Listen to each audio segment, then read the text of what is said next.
Salut tout le monde, donc j'espère que vous allez bien. Donc re-bienvenue sur ma chaîne pour ceux et celles qui sont déjà passés. Et bienvenue pour les autres, mon nom est Stéphanie. Et aujourd'hui j'ai décidé de vous faire une vidéo sur les produits, je sais pas comment le dire en français, mais ça va être les produits overhype. Donc en fait c'est plus la question que je me pose, est-ce qu'ils sont overhype ou sont vraiment aussi bons que les gens en parlent sur les réseaux sociaux ou sur YouTube. Donc j'ai décidé de vous faire une petite vidéo là-dessous. Donc désolée pour ma voix, mon nez et tout ça, parce que je sais pas qu'est-ce que j'ai pogné, je pense que c'est les allergies. Puis c'est pas très le fun. Bref. Aussi, n'oubliez pas de me suivre sur mes réseaux sociaux Instagram, Snapchat, Facebook et Twitter. Donc sans plus attendre, je vous envoie la vidéo. Allez. Y'en a-tu qui écoutent les séries ici? Y'en a-tu qui écoutent le Canadien? Ou genre, je vous dis ça, vous êtes comme j'en ai rien à battre des Canadiens. En premier, mon Overhype or Not et Champagne Pop de Becca. Que voici. Je vais y aller tout de suite avec ma réponse. C'est totalement pas overhype. Il mérite tellement tout ce qu'on dit sur les réseaux sociaux, sur YouTube, parce que ça va être... en fait, moi j'ai Opal et j'ai Champagne Pop. Genre je vais parler pour les deux parce que je les ai pas toutes essayées. Mais ce sont les meilleurs highlights ever. Franchement là, ils sont hyper comme crémeux, super pigmentés. Puis il y a aucun brillant à l'intérieur. Regardez. C'est vraiment là, ouf. C'est vraiment seulement glowy. Puis là moi j'ai pas emmené de lingette. Vous allez aller sortir une lingette. Mais franchement, là, c'est un des plus beaux highlights là, jamais fait. Donc, ça vaut la peine? Oh que oui! Ensuite, toujours dans la catégorie des highlights, les palettes. J'ai seulement ces deux-là, là, mais les palettes d'Anastasia Beverly Hills. Est-ce qu'ils en valent la peine? Oui, ils en valent la peine. C'est vraiment des bonnes palettes. C'est sûr que les highlights sont un petit peu plus brillants que ceux de Becca. Tu sais, mettons, quelqu'un me demande... je suis mieux d'y aller plus avec un Becca ou un Anastasia Beverly Hills. Je te dis, vas-y avec le Becca si t'as les sous. Puis, tu sais, parce qu'à peu près pour le même prix, tu sais, là t'en as 4 et là t'en as 1. Mais, ils sont meilleurs. Je vais être franche, là, ils sont vraiment meilleurs. Mais ceux-là, pareil, je les aime beaucoup puis je les utilise beaucoup, surtout dans mes dernières vidéos, vous allez pouvoir. Mais, ce qui valent la peine, oui, ils valent vraiment la peine, ces deux palettes-là. Celui-là est plus en stock chez Sephora, puis j'espère vraiment qu'ils vont l'en ramener. Je comprends juste pas pourquoi ils l'ont enlevé. Ensuite, le Max Fix Plus, est-ce que ça vaut la peine? Oui, ça vaut la peine. C'est complètement justifié, le overhype sur le Max Fix Plus.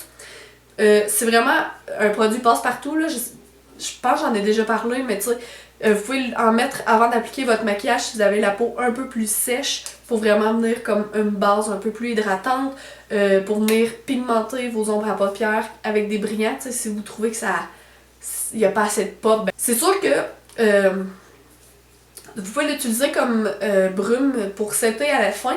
Il y a des meilleurs sprays pour la longévité du maquillage.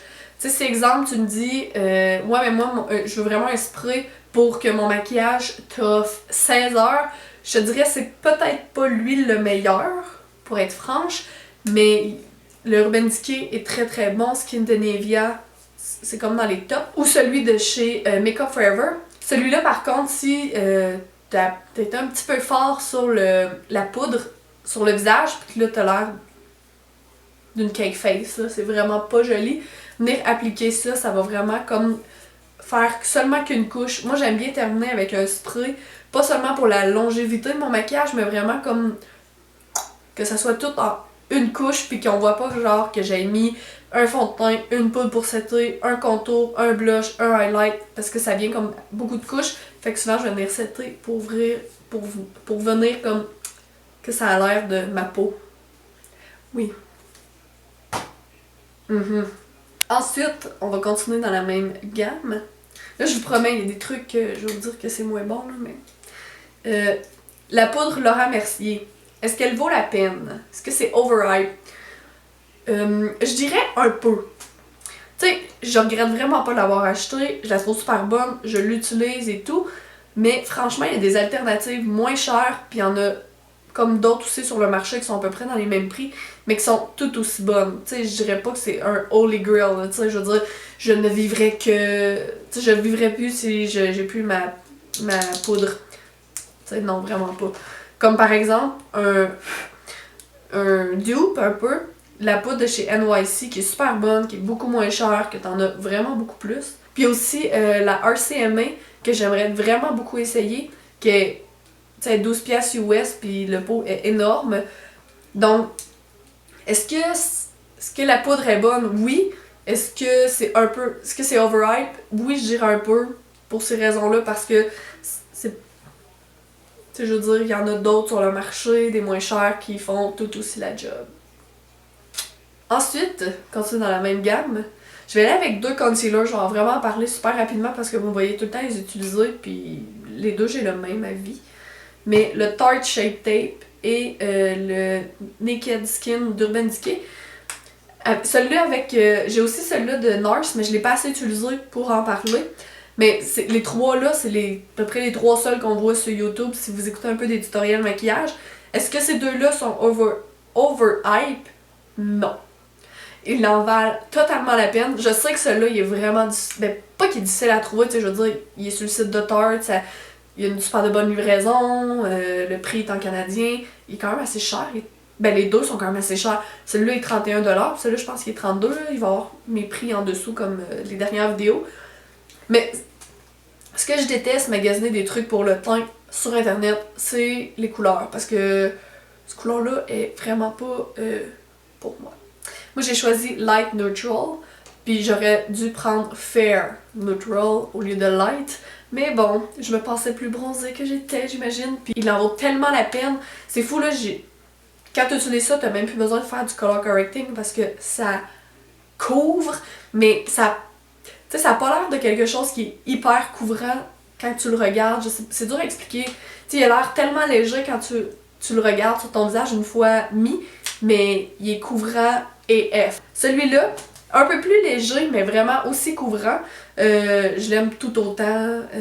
Celui-là, il est un petit peu trop pâle, fait que parfait mixte ensemble.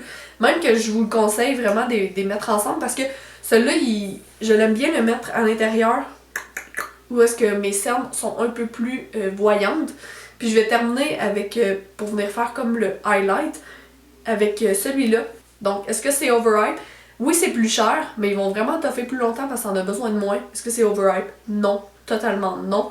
Ils en valent la peine. Ce sont des super de bons produits. Ensuite, je vais passer pour les trucs pour les yeux. En premier, je vais y aller avec la Moderne Renaissance. Je sais pas si elle est encore backordeur, là, mais elle a tellement été longtemps backordeur que j'en ai quasiment fait des cauchemars. Est-ce que c'est overhype? Non. Elle est tellement belle. J'aime tellement les couleurs, là. Faut vraiment que je me force à pas juste utiliser cette palette-là sur mes yeux parce que, mettons, pas me maquiller, pas être maquilleuse, pas avoir de chaîne YouTube, là, je pourrais seulement avoir cette palette-là, puis la prochaine que je vais vous présenter, puis je serais genre complètement satisfaite. Oui, un petit peu de fallout, je dirais. Tu sais, il y a des kick-off quand tu mets ton pinceau à l'intérieur. Ce que je veux dire par là, c'est que la poudre va lever un petit peu. Mais c'est hyper pigmenté, les couleurs sont tellement belles. Puis t'es capable de faire tout avec cette palette-là. Tu sais, je veux dire, t'as les bruns un peu plus chauds ici, que t'es capable de faire un petit look du jour. Tu sais, bureau ou école, peu importe. Même si, genre, quand j'allais à l'école, je me maquillais zéro parce que je snoozais jusqu'à la dernière minute. Ensuite, vous avez comme des petites couleurs avec des brillants. Là. En fait, il y en a juste deux, mais tu sais, pour venir faire un point de lumière et tout. Puis vous avez ici les couleurs un peu plus foncées pour venir comme intensifier ça si vous sortez au bar le soir ou vous avez une date. Peu importe. Des choses que je fais plus finalement. La seule chose que je déteste est super belle la palette quand tu arrives, est en velours, mais elle se salit tellement vite et ça se lave juste pas. Tu sais, ici on peut voir, j'ai du fond de teint, après ça j'ai des splashes d'eyeliner et tout, fait que souvent je me force à ne pas l'emmener en voyage juste à cause je veux pas trop la salir, fait que juste le maudit packaging que est belle mais vraiment pas pratique, genre zéro but de bord. La prochaine palette, Je l'aime tellement, là. Donc, est-ce que c'est overhype, toute l'attention que... C'est sûr que là, elle en a un peu moins, mais elle a... C'est parce que là, c'est plus la Sweet Peach que j'ai pas malheureusement avec moi. Mais cette palette-là, quand elle est sortie, elle a tellement... Excusez, je vais pas vous... Elle a tellement fait parler d'elle, surtout qu'elle sent super bon, ça fait quand même un petit bout que je l'ai, puis elle sent encore. Celle-là aussi, les couleurs sont tellement parfaites. Moi, je l'ai fait acheter à ma mère qui l'adore. Tu peux faire à peu près toutes les... Comme un peu la moderne renaissance, tu peux faire de tout avec cette palette-là. Ça peut être un petit look plus de jour, simple, ou tu peux faire vraiment avec les couleurs plus foncées, des looks plus intenses, plus de soirée, etc., etc. Fait que, est-ce que c'est overhype? Complètement non. Je l'adore, je l'aime, puis...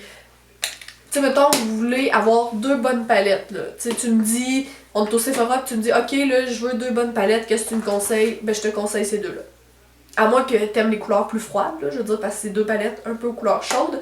Mais je te conseille ces deux-là parce qu'ils se blendent super bien, ils se travaillent comme 2 perles. Je les aime. C'est sûr que là, on entend vraiment moins parler, mais cette marque-là a tellement fait jaser, là, juste quand que ça a sorti, tout le monde les voulait. Les Naked Skin d'Urban Decay. Est-ce que c'est overhype? Complètement oui. Tu sais, je dirais pas que je l'aime pas, parce que ça arrive que je m'en sers, mais c'est pas la meilleure. Vraiment pas. Juste pour vous donner un exemple, quand je vais swatcher elle ici, je sais pas si vous pouvez voir là, la couleur, là, mais elle est poudreuse, je sais pas si on peut voir, là, mais c'est motonneux, c'est vraiment pas... Mettons que vous voulez avoir une palette rosée, là, je pense que vous pourriez trouver mieux que cette palette-là. C'est vraiment pas ma préférée. Est-ce que ça, c'est overhype? Totalement oui. On va tomber pour les lèvres. Les liquides lipstick de chez Kat Von D. Est-ce que c'est overhype? Oui et non. Parce que c'est pas mes liquides lipstick préférés. Vous savez, c'est lesquels mes préférés? C'est ceux de chez Sephora. Ceux-là. Ceux-là, tough sur mes lèvres. Ceux-là, pas vraiment. Tu sais, j'en ai juste 2 par contre. Je sais pas pour les autres. J'en ai 3. Mon 3e est à quelque part. Donc, j'ai la couleur Aisha et Bow and Arrow. Les couleurs sont tellement belles. Tu sais, tu vas avoir une couleur flyée. Vas-y avec un de chez Kat Von D. Mais c'est vraiment pas ça qui t'offre le plus longtemps sur mes lèvres. Puis, c'est comme j'avais mis Project Chimp sur mes lèvres quand que j'avais été aux pommes, au mois de septembre. Ça fait longtemps.